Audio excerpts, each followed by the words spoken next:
48 kills, tag GG, it's What the Moose here, and today I've got another video for you guys about the difference between aggression in lane and aggression in game. And what I mean by that is I'm going to try and explain how you guys can be aggressive in your lane and use that to win the vast majority of your solo queue games. But also I want to talk about why flaming isn't all that bad. And I want to make it perfectly clear from the start, I'm not trying to justify flaming, I'm not trying to condone people that do flame. I'm perfectly with Riot, people that flame should be punished, people that flame should be banned, but please stick with me to find out what I'm trying to say, and it should all make sense later in the video. To start with, I want to talk about how you can be aggressive in lane from level 1, regardless of the lane matchup, regardless of the enemy jungler, and regardless of whether or not you have wards. Personally, I would never ever ask my jungler to gank my lane. You see it all the time in chat though, please gank my lane, enemy jungler been here 3 times, no jungler, etc, etc. It's total nonsense. In fact, I'm the complete opposite. I ask the enemy jungler to gank my lane. I do this because I really want my other lanes to win. I'm confident of the fact it's fairly unlikely I'll die most of the time, and if I do die, there's not going to be much lost out from my death. I'm confident I'll be able to carry late game regardless of getting camped or not, and I'm also confident I'll be able to get kills 1 versus 2 in the majority of situations. So aggression in early game, all you want to be doing, you don't want to be missing any last hits, throw any auto attacks if you can. If you've got abilities to go with it, you obviously want to combo your abilities with auto attacks, that's fairly basic stuff. You basically want to ramp up your aggression to off the scale stupidness, and the way I do this is by monitoring my aggression by, if I take a tower hit before level 4, I know I'm being aggressive enough. And it might sound so stupid to you, why would I want to take a tower hit before level 4? It's just going to lose any advantage I have. But realistically, a tower hit is nothing. I've now pushed this guy to his tower, he's probably going to miss quite a few last hits. If he does go for last hits, he's going to have to tank the wave, he's going to have to take my harass. We see there the tower dig, but realistically against Gragas there's nothing that's going to happen that's going to make me lose the lane. So aggression in lane is so vital to winning solo queue games. It's incredibly easy to attract the jungler's attention to your lane purely by pushing the lane, by maybe not buying a ward, by buying a ward and not placing it yet, the enemy mid is going to ask for a jungler gank, by taking tower digs. All these things are going to put alarm bells and make the jungler camp your lane, and by doing that gives your other lanes free wins. If you're confident your other lanes will win without jungle pressure, that allows your jungler to put pressure on other lanes without the risk of being counter ganked. You're going to be incredibly strong late game anyway, and with 3 lanes winning there's absolutely no chance you can lose unless someone gets caught or unless someone does something incredibly stupid. So you just heard what I said there about the effect of not buying any wards or not placing your wards. I'm not by any way devaluing wards. Wards are extremely useful and vision is obviously extremely useful, but with ramping up your aggression in lane you also have to ramp up your map awareness. Be aware if you need to follow your mid laner, be aware of if the jungler is going to be around you, if you've just spotted him top, if his red's just respawned, you need to be aware of where he's likely to be aware of how the enemy mid lane is playing, and honestly, there's very little chance you can die unless they do something extremely crazy and, I don't know, flash Jarvan EQ ult into Gragas ult. Is it really worth it getting a kill? Sometimes it might be if they get an objective, other times not. If you're confident you can win in a 1v2 situation, go for it. Here we see following Gragas down. I know I'm going to die, but I'm committed to get a kill. The jungler is spending a lot of time mid. You have to ask yourself, is his time spent mid beneficial? Well, if you play smart, if you know where he is, if you play aggressively, attract his attention, know his movements, never put yourself in a position where you're likely to die and lose an objective, lose a tower, or lose 2 waves, a blue buff, something like that. Just play it smart, play it safe. If you can win 2v1, then by all means do it. Never ask your jungler to try and counter gank, play your own game, and you're just going to make the enemy jungler waste his time.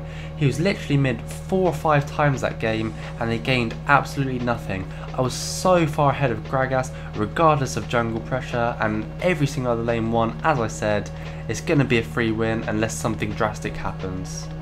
9 times out of 10 when I'm playing mid, I'm going to be starting with a flask. Either flask, pot and a ward, or flask 3 pots if I'm feeling extremely aggressive and I want to attract the jungler's attention. The reason I do so is because flask synergizes so well with my aggressive gameplay.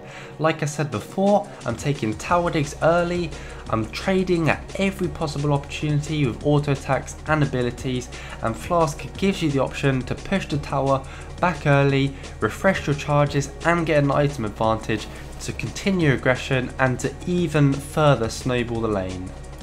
And from my experience in solo queue, from getting both of my accounts to Diamond 1, there's no lane matchup where I wouldn't play aggressive, even if I'm expected to lose and even if I'm losing out on trades. You just have to pick and choose when to trade. If they miss some abilities, if you can get some free harass off before you all in them, there's absolutely no way you can be in a situation where you're so far behind that you can't trade, you can't pick the right time to trade, or you can't get back into the game even if you're being camped. You have to keep your head in the right mindset, play extremely aggressive, because if you back off for 1 minute, it allows the enemy mid laner to get right back in the game and sets you on a losing foot. And to elaborate on the reason why I play aggressively in solo queue, it's kind of following on from my last video about making plays, and it's to do with the fact that you can't always trust your teammates in solo queue to dodge a Gragas ulti, you can't always trust your teammates in solo queue to not get 5-man Lissandra ultied, and if you play aggressively, put the enemy mid laner behind, it doesn't actually matter if you get 5-man Lissandra ultied, because they're not going to be doing the damage that they normally would if you both played passive, if you both got free farm and you both get to 6 item builds. It's about grouping early, finishing the game early, using aggression not just in mid lane, using aggression all over the map, because people don't expect it. People need to get farm and people get frustrated very quickly when they start losing, when they start coming behind in the lane. They want to carry. Most people in solo queue would actually rather lose the game than be carried by someone else. And I know it sounds stupid, they could get free low, but it's so true. They will stay mid, they will farm, they will not join team fights until they get to the stage where they think they can carry. And while they're doing that, you're taking every objective, you're snowballing your team's advantage, you're basically winning the game while they're being so stubborn. And that's the reason why playing aggressive is so good. So to summarise, you just need to be in a position where you can make sure the jungler only ganks mid. If the jungler doesn't gank mid, the enemy mid laner is going to be even more behind. He has to come mid to give the enemy mid laner some chance of being in the game. And yeah, it's basically a case of practicing fighting 2v1, practicing your awareness of knowing where the enemy jungler is, and practicing snowballing your aggression into the late game and making sure the enemy mid laner is so far behind at every stage. So moving on, as I said at the start of the video, I want to talk about flaming and why I think it's not too bad. But before that, just reinforcing, flaming should be punished. It is pretty pointless, but I want to talk about my thoughts at the same time. So first of all, I'm an extremely toxic player. I'm going to admit that right now. Not so much in-game, but emotions wise, and it's perfectly natural for you to feel anger, frustration, disappointment after losing a game. If you didn't, you're not human. These emotions basically show that you're competitive, and you need to think of people that flame as competitive players, because I really like to win. I actually love to win, and people that flame, even though it's not going to help, all they really want to do is win. You kind of need to think of people that flame as lesser human beings. Even though it's kind of patronising, they're on a journey to becoming a better player. Because they have the potential, because they have the desire to win, they'll also have the desire to improve.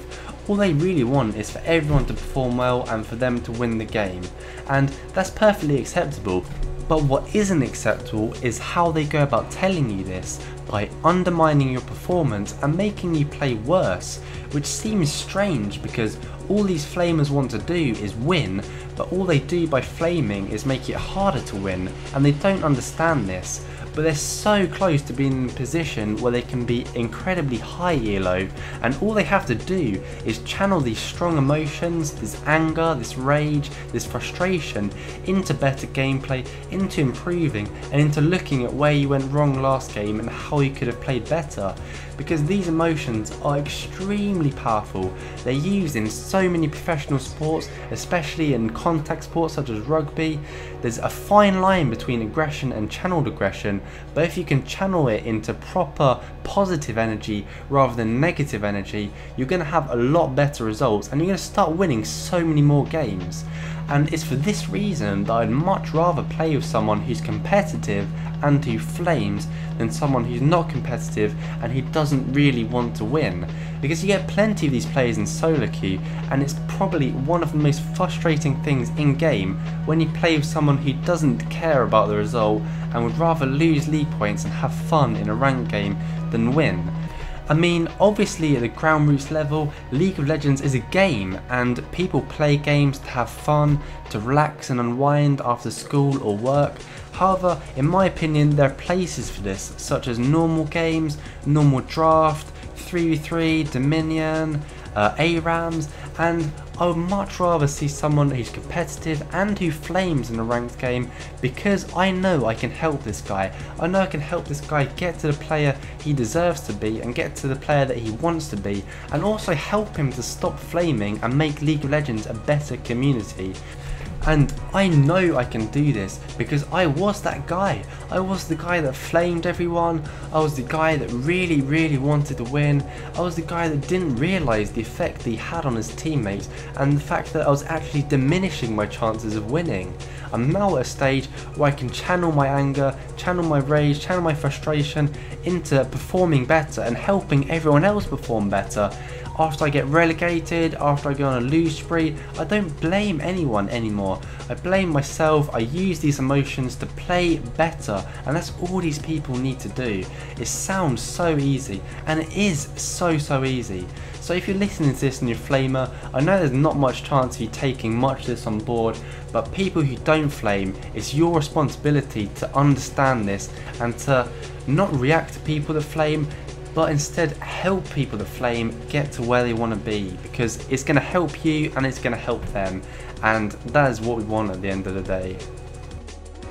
So I really hope you enjoyed this video, guys. I hope you can understand what it means and not, you know, downvote it and think it's a load of nonsense and it's absolute crap, because I'm trying to say something that actually really means something, and I hope you can see it for what it actually is. And other than that, I want to explain something to you guys about why I don't upload every week, every month, etc. It's to do with the fact that I will make a promise to you guys that I would never ever upload a video that I wouldn't watch myself multiple times. And I do. I watch all my videos 3 or 4 times every week. I know it sounds so lame, but it's the way that I evaluate my videos is good, or it's worthwhile, it's worthy to be uploaded for you guys. I would never upload a video that I wouldn't learn from, and I would never upload a video that wouldn't be beneficial to you guys and to me to watch back and to learn, as I said.